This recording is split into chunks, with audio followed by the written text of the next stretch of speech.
Bismillahirrahmanirrahim. Assalamualaikum warahmatullahi wabarakatuh, teman-teman. Sebelum memulai perkuliahan, marilah kita membaca basmalah bersama-sama. Bismillahirrahmanirrahim. Hari ini kita akan melanjutkan materi kita mengenai fungsi atau proses yang dilakukan tahapan-tahapan di dalam manajemen media massa. Tapi sebelumnya seperti biasa, saya akan preview beberapa materi yang sudah kita pelajari sebelumnya. Yang pertama, mengapa mempelajari manajemen media massa itu penting. Ada 4 hal, teman-teman. Yang pertama, karena yang dikelola dalam manajemen media massa atau manajemen media penyiaran itu adalah manusia. Ketika mengelola manusia, harus ada 3 hal yang harus dikuasai oleh manusia pengelola manajemen media massa atau manajemen media penyiaran. Yang pertama adalah soal pemasaran, kemudian yang kedua peralatan, dan terakhir soal program. Selanjutnya adanya dualisme kepentingan. Dualisme kepentingan ini berbicara soal kepentingan pemilik perusahaan, bagaimana sebuah institusi media penyiaran atau instansi media penyiaran itu harus memenuhi kebutuhan stakeholder atau pemilik perusahaan, tapi juga di sisi lain harus memenuhi kebutuhan atau keinginan dari audiens atau penonton. Selanjutnya, dalam media massa banyak sekali persaingan, dan apalagi sekarang ditambah dengan media-media yang baru, media-media berbasis internet. Bagaimana persaingan media konvensional dengan adanya media baru. Dan terakhir adalah karena manajemen media massa itu juga mempelajari fungsi penyiaran tuh untuk memberikan pendidikan, kemudian memberikan hiburan, untuk mempengaruhi atau memberikan pelayanan, dan terakhir adalah sebagai media beriklan. Selanjutnya, teman-teman, fungsi mempelajari manajemen media massa atau kegunaan dalam kita melaksanakan kegiatan manajemen media massa yang baik. Yang pertama, untuk mencapai tujuan, ya. Kemudian yang kedua, menjaga keseimbangan. Yang terakhir, menjaga kinerja agar efektif dan efisien. Selanjutnya, ini materi yang paling penting juga, teman-teman, mengenai pengertian manajemen media massa. Ya, ada yang masih ingat? Pemanfaatan sumber daya melalui proses untuk mencapai tujuan organisasi. Sumber dayanya apa saja? Ada 4. Manusia, peralatan, keuangan, dan sumber daya informasi. Yang kedua, melalui proses atau di dalam materi ini kita sebut dengan fungsi manajemen. Ada perencanaan, kemudian pengorganisasian yang sudah kita pelajari sebelumnya. Hari ini proses pengarahan, dan yang terakhir nanti akan kita pelajari mengenai proses evaluasi. Adapun sumber daya yang 4 tadi, kemudian melalui tahap atau proses yang 4 juga untuk mencapai tujuan dari organisasi. Nah, hari ini fokus kita ada di pengarahan. Ya, ini review saja. Kemarin kita belajar mengenai perencanaan berhubungan dengan visi, misi, dan berhubungan dengan tujuan dari organisasi. Selanjutnya pengorganisasian. Setelah kita punya tujuan, merencanakan ingin membentuk suatu media yang seperti apa, kemudian kita melakukan proses plotting ya bahasanya. Siapa saja sih yang akan mengerjakan apa, kemudian siapa saja yang menjadi manajer real yang tingkat mana, siapa saja yang melakukan fungsi apa, kemudian harus ada departemen apa, harus ada divisi apa, dan lain-lain. Nah, setelah dibentuknya organisasi tadi, setelah dibentuknya divisi-divisi tadi, setelah ditunjuknya orang-orang yang bekerja di dalam bagian A, B, C, D, dan seterusnya, selanjutnya dilakukan proses pengarahan, atau disebut juga directing, bisa juga disebut dengan actuating yang hari ini akan kita pelajari. Nah, yang terakhir di dalam fungsi manajemen atau dalam proses yang keempat itu adalah pengawasan atau controlling. Ya, kembali lagi ke perencanaan, dan ini prosesnya harus urut, dan ini prosesnya tidak boleh diputar balik, tidak boleh ada yang terlewat, teman-teman. Ya, pengarahan. Apa sih pengarahan? Pengarahan dikatakan juga sekaligus memberi pengaruh, atau bisa disebut directing, atau influencing, atau bisa dikatakan juga actuating. Tujuannya adalah merangsang antusiasme karyawan untuk melaksanakan tanggung jawab mereka secara efektif. Jadi kita kalau sudah punya tanggung jawab pekerjaan di dalam keorganisasian, sudah tahu kita harus mengerjakan apa, kemudian fungsinya pimpinan adalah memberikan pengarahan atau memberitahukan apa saja yang harus dilakukan. lakukan. Cara memberitahukannya seperti apa, teman-teman? Di dalam kegiatan direct influencing atau pengarahan, ada 4 kegiatan. Yang pertama adalah memberikan motivasi, kemudian yang kedua dengan komunikasi, yang ketiga kepemimpinan yang baik oleh seorang manajer, dan yang terakhir adalah fungsi pelatihan ya, atau kegiatan pelatihan. Kita bahas satu-satu. Yang pertama, teman-teman bicara soal motivasi. Ini berhubungan dengan tingkat kepuasan karyawan yang bekerja atau yang melaksanakan kegiatan di satu institusi atau satu instansi media. Maka kemungkinan semakin besar karyawan yang memberikan kontribusi karena kepuasan mereka berada di dalam instansi atau institusi atau perusahaan media tersebut itu juga baik. Jadi di sini semakin tinggi tingkat kepuasan, maka kemungkinan semakin besar juga kontribusinya, semakin besar juga hal terbaiknya yang dilakukan untuk mencapai tujuan dari instansi atau institusi media penyiaran tersebut. Adanya motivasi, teman-teman. Nah, pemberian motivasi dari perusahaan kepada karyawan berupa kompensasi, dan kompensasinya ini bentuknya macam-macam. Yang pertama yang sudah paling umum ya, paling sering dengan pemberian insentif ya, ada honor kegiatan ini, dan lain-lain. Yang kedua adalah kondisi kerja yang aman ya. Bagaimana bisa bekerja dengan baik kalau misalkan gedungnya juga memprihatinkan misalkan ya, jadi kondisi kerja yang aman atau banyak pencurian misalkan, atau rawan bencana misalkan. Jadi kondisi kerja yang aman juga merupakan salah satu motivasi atau bentuk kompensasi yang harus diberikan dari perusahaan kepada karyawan. Kemudian yang ketiga adalah kondisi kerja yang nyaman ya. Banyak sekali ini ya. Selanjutnya rekan kerja yang ramah ya, tidak sedikit juga karyawan yang berpindah-pindah karena merasa rekan kerjanya kurang bisa diajak kerja sama. Selanjutnya, pengawas yang kompeten dan adil. Banyak sekali juga orang-orang yang berpindah-pindah pekerjaan karena merasa atasannya kurang baik atau atasannya tidak memberikan motivasi agar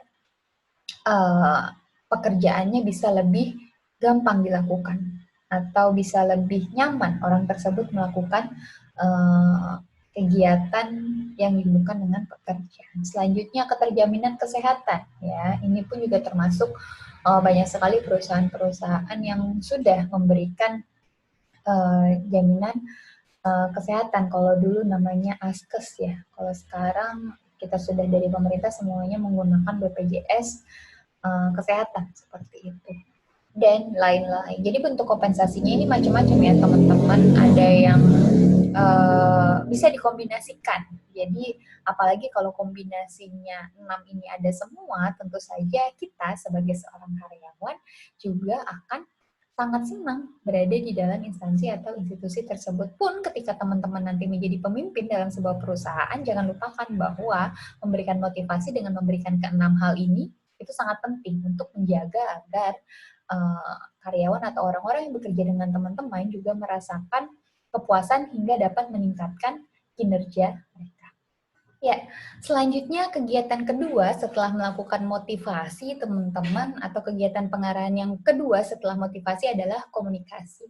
Komunikasi adalah cara yang digunakan pimpinan agar karyawan mengetahui dan menyadari tujuan dan rencana institusi agar mereka dapat berperan secara penuh dan efektif untuk mencapai tujuan yang telah ditetapkan. Tentu saja bagaimana karyawan mengetahui bagaimana jalannya perusahaan kalau tidak dilakukan komunikasi. Saya yakin teman-teman KPI sudah belajar pengantar ilmu komunikasi sehingga sangat paham atau sangat pasti bagaimana fungsi komunikasi di dalam kehidupan, khususnya di sini di dalam menjalankan sebuah institusi media penyiaran atau media massa.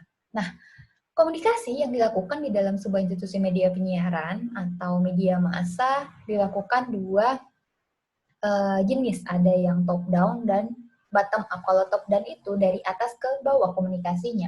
Nah, apa saja teman-teman yang dilakukan atau komunikasi seperti apa saja? Misalkan yang pertama menyampaikan tujuan organisasi atau menyampaikan visi dan misi. Tentu saja itu dari atas ke bawah. Kemudian menyampaikan mengenai berbagai macam peraturan ya, aturan-aturan di dalam perusahaan.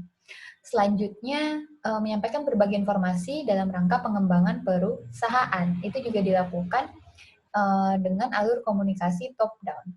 Selanjutnya yang bottom up, dari bawah ke atas. Jadi tidak hanya atasan yang bisa memberikan informasi kepada bawahan atau tidak hanya leadernya ya, tetapi juga dari karyawannya misalkan. Nah, apa saja teman-teman komunikasi yang dilakukan dari bawah ke atas? Ya, ada yang tahu? Contohnya adalah menyampaikan saran, ya, menyampaikan masukan, atau menyampaikan laporan-laporan kinerja yang sudah dilakukan. Kemudian menyampaikan masalah-masalah yang ada di manajemen lini bawah, itu juga komunikasi bottom up. Ya.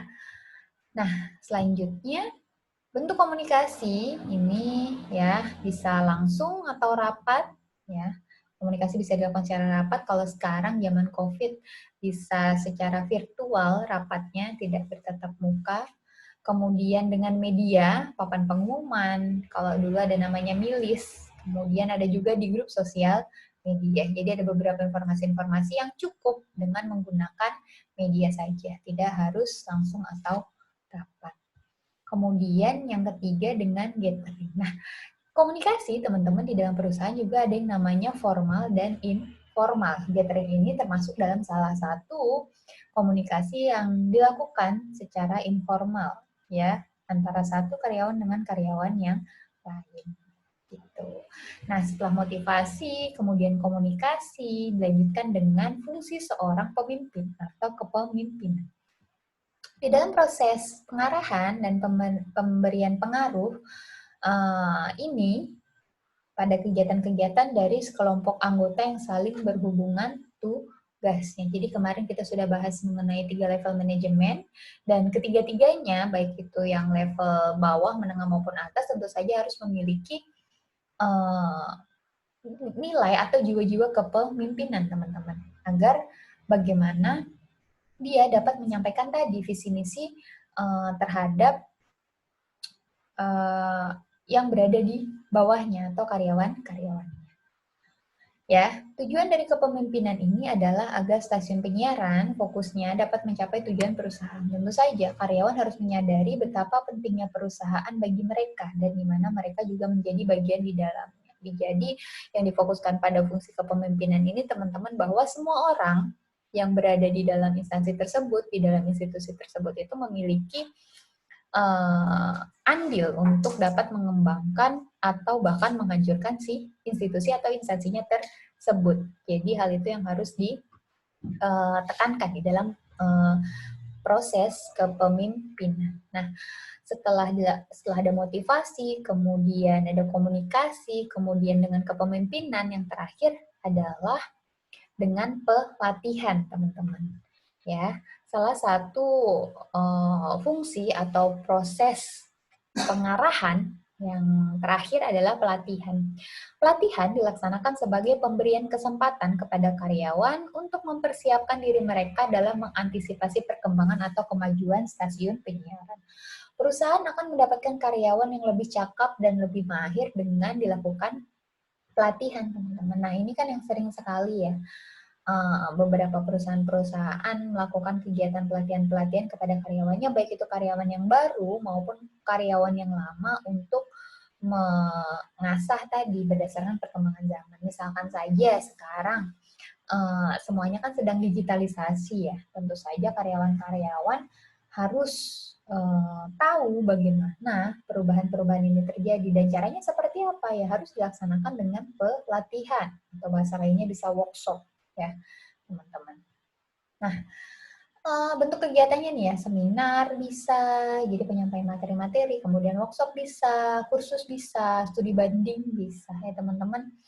Kalau waktu offline kemarin kan tentu saya rasa tidak asing dengan beberapa perusahaan yang ramai-ramai dengan karyawannya pergi ke satu tempat. Dan yang paling sering itu bank ya teman-teman. Ada bank biasanya mengirim beberapa karyawannya untuk mengetahui aplikasi baru misalkan, mengetahui teknologi baru misalkan. Pun di dalam UMI juga seperti itu. Sering sekali kami para dosen itu mengikuti seminar dan workshop-workshop untuk meningkatkan skill ya, terutama sekarang saat pandemi banyak sekali dosen-dosen kemudian yang diarahkan untuk dapat belajar bagaimana membuat video pembelajaran, bagaimana menjalankan my class, kemudian bagaimana bertemu secara virtual dengan Microsoft Teams, Zoom, dan lain-lain. Gitu ya. Selanjutnya ini contohnya ada workshop, kemudian khusus pelatihan, dan lain-lain. Nah, jadi teman-teman di dalam proses yang terakhir ini, yang ketiga maksud saya, proses pengarahan, ada 4 hal yang harus dilakukan. Pertama, pemberian motivasi, kedua, melakukan komunikasi, kemudian yang ketiga dengan fungsi seorang pemimpin atau kepemimpinan, dan yang terakhir adalah memberikan pelatihan. 4 hal ini harus ada di dalam kegiatan manajemen media, terutama manajemen media penyiaran atau institusi media penyiaran, agar setelah ada perencanaan, kemudian setelah dilakukan proses pengorganisasian, dan langkah selanjutnya ya tadi 4 hal yang dilakukan dalam proses directing, proses actuating, atau proses pengarahan kepada karyawan atau pengarahan kepada orang-orang yang akan mengerjakan kegiatan-kegiatan untuk mencapai tujuan perusahaan. Ya, itu teman-teman dari saya, materi hari ini semoga bermanfaat. Kita akan bertemu setelah materi evaluasi untuk membahas mulai dari materi perencanaan. Gitu saja dari saya. Assalamualaikum warahmatullahi wabarakatuh. Kita akhiri dengan hamdalah. Alhamdulillahirabbil alamin.